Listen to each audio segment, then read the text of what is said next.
Hi hello അസ്സലാമു അലൈക്കും welcome back. ഇന്നത്തെ വീഡിയോ നമുക്ക് എല്ലാവർക്കും ഒരേപോലെ തന്നെ ഇഷ്ടപ്പെടുന്ന മലബാർ സ്നാക്കായ കുഞ്ഞിക്കലത്തപ്പത്തിൻ്റെ റെസിപ്പിയാണ് കേട്ടോ.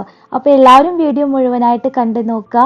ഫസ്റ്റ് ട്രയൽ തന്നെ എല്ലാവർക്കും ശരിയാക്കാൻ പറ്റുന്ന വീഡിയോ ആണ് കേട്ടോ. അപ്പോൾ എല്ലാവരും മുഴുവനായിട്ട് കണ്ടു നോക്കുക. അതിനായിട്ട് വൈറ്റ് റൈസ് ആണ് എടുത്തിരിക്കുന്നത്. നമ്മൾ ഇഡ്ഡലിക്കൊക്കെ ഉപയോഗിക്കുന്ന പച്ചരി 1/2 കപ്പ് എടുത്തിട്ടുണ്ട്. അപ്പം ഞാൻ കുറഞ്ഞ അളവിലാണ് കേട്ടോ കാണിക്കുന്നത്. അതുകൊണ്ട് 1/2 കപ്പാണ് എടുത്തിരിക്കുന്നത്. അത് ഒരു പാത്രത്തിലേക്ക് ഇട്ട് കൊടുക്കാം. അതേ കപ്പ് അളവിൽ തന്നെ ജീരകശാല അല്ലെങ്കിൽ കൈമ റൈസ് ഇട്ട് കൊടുക്കാം. കുറച്ച് മണമുള്ള ബിരിയാണിയുടെ അരി ഉണ്ടല്ലോ, അതാണ് എടുത്തിരിക്കുന്നത്. ഇത് രണ്ടും കൂടി നന്നായിട്ട് കഴുകിയതിന് ശേഷം ആവശ്യത്തിനുള്ള വെള്ളവും വെച്ച് ഒരു 4 മണിക്കൂർ മുതൽ 5 മണിക്കൂർ വരെ നന്നായിട്ട് കുതിർത്തെടുക്കുക. അപ്പോൾ നന്നായിട്ട് കുതിർന്നെടുത്താൽ മാത്രമേ നന്നായിട്ട് അരച്ചെടുക്കാൻ പറ്റുള്ളൂ കേട്ടോ. ഇപ്പോൾ 4 മണിക്കൂർ കഴിഞ്ഞപ്പോൾ നന്നായിട്ട് തന്നെ കുതിർന്ന് കിട്ടിയിട്ടുണ്ട്. എന്നിട്ട് അത് ഒരു അരിപ്പയിലൂടെ അതിൻ്റെ വെള്ളം മുഴുവൻ മാറ്റിക്കളഞ്ഞതിന് ശേഷം മിക്സിയുടെ അരയ്ക്കുന്ന ജാറുണ്ടല്ലോ അതിലേക്ക് ഇട്ട് കൊടുക്കാം. പിന്നീട് അതിലേക്ക് 4 ടേബിൾ സ്പൂണോളം നിറയെ ചോറ് എടുത്തിട്ടുണ്ട്, അതിട്ട് കൊടുക്കാം. ഇതിൻ്റെ അളവൊന്നും അങ്ങോട്ടും ഇങ്ങോട്ടും കൂടെ കുറയുകയോ ഒന്നും ചെയ്യരുത് കേട്ടോ. പിന്നീട് 4 ഏലക്കായുടെ ആ ഉള്ളിലത്തെ കുരു ഉണ്ടല്ലോ അത് മാത്രം ഇട്ട് കൊടുക്കുന്നുണ്ട്.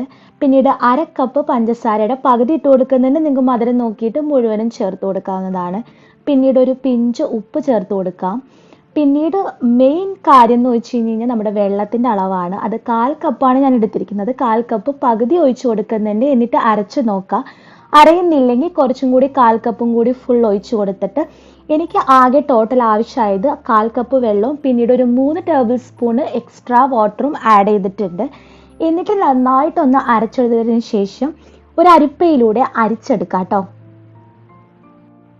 ഇങ്ങനെ ചെയ്യുമ്പോൾ എന്ന് വെച്ച് കഴിഞ്ഞാൽ നമുക്ക് എന്തെങ്കിലും തരികളോ എന്തെങ്കിലും അരയാത്തൊക്കെ ഉണ്ടെങ്കിൽ ഇതിൽ കൂടി അങ്ങോട്ട് മാറി കിട്ടിക്കോളൂ കേട്ടോ. അപ്പോൾ ഈ ഒരു കൺസിസ്റ്റൻസിലാണ് കിട്ടിയിരിക്കുന്നത്. പക്ഷെ ഇതിലും കുറച്ച് തിക്കാകും നമ്മൾ അരമണിക്കൂർ റെസ്റ്റ് ചെയ്യാൻ വെക്കുമ്പോൾ. അപ്പോൾ ആ തിക്ക് കൺസിസ്റ്റൻസിയാണ് നമുക്ക് ആവശ്യം. അതായത് ഇപ്പോൾ ദോശ ബാറ്റർ പോലെ ഇരിക്കുന്നത് ഒരു ഇഡ്ഡലി ബാറ്ററിൻ്റെ ആ ഒരു തിക്നെസ് ഉണ്ടല്ലോ അത് കിട്ടണം. എന്നാൽ മാത്രമേ നമ്മുടെ കുഞ്ഞിക്കലത്തപ്പം നല്ല അടിപൊളിയായിട്ട് പെർഫെക്റ്റ് ആയിട്ട് നമുക്ക് കിട്ടുള്ളൂ കേട്ടോ. അപ്പോൾ വെള്ളത്തിൻ്റെ അളവും മറക്കരുത്. 1/4 കപ്പും പിന്നീട് ഒരു 3 ടേബിൾ സ്പൂണും. പിന്നെ ഇതുപോലത്തെ ഒരു പാത്രം എടുത്തിട്ടുണ്ട്. നമ്മളിപ്പോൾ തവയിൽ ഒഴിച്ചു കൊടുക്കുമ്പോൾ സൈഡിൽ കൂടെയൊക്കെ വരാൻ സാധ്യത ഉള്ളത് കാരണം ഇത് എടുത്തിരിക്കുന്നത് കേട്ടോ. എന്നിട്ട് നമ്മൾ അപ്പച്ചട്ടി ഉണ്ടാക്കുന്ന പാത്രം എടുത്തിട്ടുണ്ട്. അതിലേക്ക് 3 ടേബിൾ സ്പൂണോളം വെളിച്ചെണ്ണ ഒഴിച്ച് കൊടുക്കാം. വെളിച്ചെണ്ണയിൽ ചുട്ടെടുക്കുന്നതാണ് കൂടുതൽ ടേസ്റ്റ്. എന്നിട്ട് നന്നായിട്ട് ചൂടായി വരുമ്പോൾ കലത്തപ്പത്തിൻ്റെ മാവ് ഒഴിച്ചു കൊടുക്കാം. നമുക്ക് എത്രയാണോ വലുപ്പം ആവശ്യമുള്ളത് അത്രയും വലുപ്പത്തിൽ ഉണ്ടാക്കിയെടുക്കാം. അപ്പോൾ ഹൈ ഫ്ലെയിമിൽ തന്നെയാണ് ഇപ്പോൾ ഇട്ടിരിക്കുന്നത് കേട്ടോ. സ്റ്റൗവിൻ്റെ ഏറ്റവും ചെറിയ അടുപ്പിലാണ് ഇട്ടിരിക്കുന്നത്. എന്നിട്ട് ഇങ്ങനെ നടുവിലേക്ക് ഭാഗം ആയി വരുമ്പോൾ നമുക്ക് ആ സമയത്ത് ഒന്ന് മീഡിയം ഫ്ലെയിമിലേക്ക് ഇട്ട് കൊടുത്തതിന് ശേഷം നമ്മുടെ സ്പൂൺ ഉണ്ടല്ലോ അതുകൊണ്ട് ആ ചൂടായ വെളിച്ചെണ്ണ നമുക്ക് അതിൻ്റെ മുകളിലേക്ക് ഇങ്ങനെ തെളിച്ച് കൊടുക്കാം. അങ്ങനെ തെളിച്ച് കൊടുക്കുമ്പോഴാണ് നമ്മുടെ നടുഭാഗം നല്ല പൊന്തി ഇങ്ങനെ വരുള്ളൂ. നല്ല ഭംഗിയും കുഞ്ഞിക്കലത്തപ്പത്തിൻ്റെ അതേ ടെക്സ്ചർ നമുക്ക് കിട്ടുള്ളൂ കേട്ടോ. അപ്പോൾ അങ്ങനെ അടിഭാഗം നന്നായിട്ട് മുരിഞ്ഞു വരുമ്പോൾ നമുക്ക് ചട്ടിയിൽ നിന്ന് കോരാവുന്നതാണ്.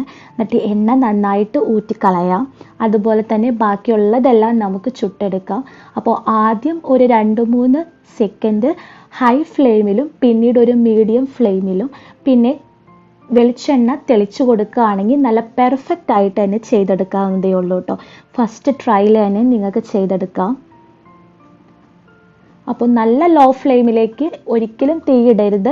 അപ്പോൾ നമുക്ക് പൊട്ടിപ്പോരാനുള്ള സാധ്യത കൂടുതലാണ്. ഇപ്പോൾ ഇങ്ങനെ ചെയ്തെടുക്കുമ്പോൾ നമുക്ക് നല്ല കറക്റ്റ് ഷേപ്പിൽ തന്നെ കിട്ടിയിട്ടുണ്ട്. കണ്ടില്ലേ, നല്ല അടിപൊളിയായിട്ട് തന്നെ കുഞ്ഞിക്കലത്തപ്പം നമുക്ക് ചെയ്തെടുക്കാം. ഇനി നമ്മൾ ഫ്ലെയിം കുറച്ചിടുകയോ അല്ലെങ്കിൽ നമ്മൾ വെളിച്ചെണ്ണ ഇങ്ങനെ തെളിച്ച് കൊടുത്തില്ലെങ്കിൽ നമുക്കിങ്ങനെ പൊട്ടിപ്പോരാനുള്ള സാധ്യത കൂടുതലാണെന്ന് പറഞ്ഞില്ലേ, അത് ഈ വീഡിയോയിൽ നിങ്ങൾക്ക് കാണാം കേട്ടോ. ഇങ്ങനെ ചെയ്യുമ്പോൾ എന്ന് വെച്ച് കഴിഞ്ഞാൽ കണ്ടില്ല അതിൻ്റെ ഷേപ്പൊക്കെ മാറി കുറച്ചൊന്ന് അലമ്പായിട്ടുണ്ട്. അപ്പോൾ കറക്റ്റ് തീ ഫോളോ ചെയ്യുകയാണെങ്കിൽ നമുക്ക് കറക്റ്റായിട്ട് തന്നെ ചെയ്തെടുക്കാം. അപ്പോൾ അതുപോലെ തന്നെ എല്ലാം നമ്മൾ ചുട്ടെടുത്തിട്ടുണ്ട്. അങ്ങനെ വളരെ ടേസ്റ്റിയും അതുപോലെ തന്നെ നല്ല ഭംഗിയുമാണ് കാണാൻ വേണ്ടിയിട്ട് തന്നെ. നമുക്ക് വളരെ എളുപ്പത്തിൽ തന്നെ പെർഫെക്റ്റ് ആയിട്ട് വീട്ടിൽ ചെയ്തെടുക്കാം. എല്ലാവരും ഇതേ റെസിപ്പി തന്നെ ഫോളോ ചെയ്യുക.